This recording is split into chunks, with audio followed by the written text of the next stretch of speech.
මේ වීඩියෝ එකේදී අපි කතා කරන්නේ ගොඩක් දෙනෙක්ගේ අවධානයට ලක් නොවෙන මාතෘකාවක් ගැන. ඒ තමයි අපිට අණුක ජීව විද්‍යාව පාඩම යටතේ ඉගෙන ගන්න තියෙන ප්‍රෝටීනවල ඉරණම කියන මාතෘකාව.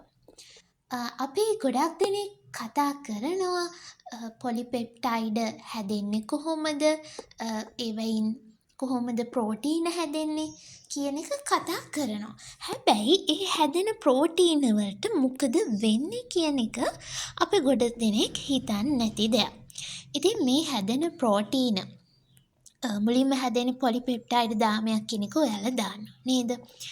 ඒ හැදෙන පොලිපෙප්ටයිඩ් දාමය කියන්නේ ප්‍රෝටීනයේ ප්‍රයිමරි ස්ට්‍රක්චර් එක, ඒ කියන්නේ ප්‍රාථමික ව්‍යුහය නේද?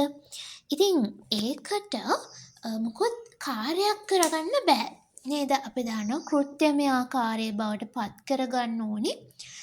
ඒකට ද්විතීක, තෘතීක, චාතුර්ථ ව්‍යුහ බවට පත් වෙන්න ඕනේ. දැන් ද්විතීක ව්‍යුහය වුණත් ව්‍යුහ හදන්න තමයි උදව් වෙන්නේ. තෘතීක ව්‍යුහය තමයි ගොඩකට කෘත්‍යමය ව්‍යුහය වෙන්නේ.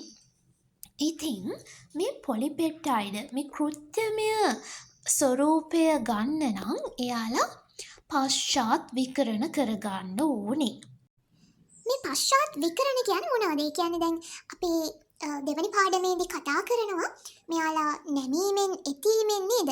අර සුසංහිත වෙලා අන්නේ විදිහට නිශ්චිත සුසංහිත ව්‍යුහයක් හදා ගන්නවා නේද?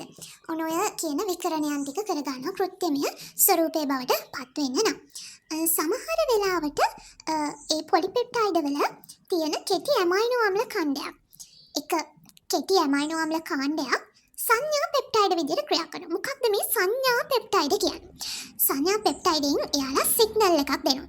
සෛලය තුල යම් ස්ථානයකට මේ කියන පොලිපෙප්ටයිඩ් දාමයට යන්න ඕනි තැන පෙන්වලා දෙනවා. යම් ස්ථානයකට හෝ ශ්‍රාව්‍ය වීමට මේ පොලිපෙප්ටයිඩයට මඟ පෙන්වනවා. එයාට අදාළ තැනට යන්න උදව් කරනවා වගේ ගමනාගමනයට උදව් කරනවා. ඒකට අපි ප්‍රෝටීන ගමනාගමනය කියලා කියනවා. මොකක්ද මේ උදව් කරන එක? ඒ වගේම එයා අදාළ තැනට ගිහිල්ලා නම් මේ පොලිපෙප්ටයිඩය අර කියන සංඥා පෙප්ටයිඩ කොටස වැඩක් නෑනේ. ඒක එන්සයිමේ ක්‍රියාවලියකින් ඉවත් වෙනවා. ඒ වගේම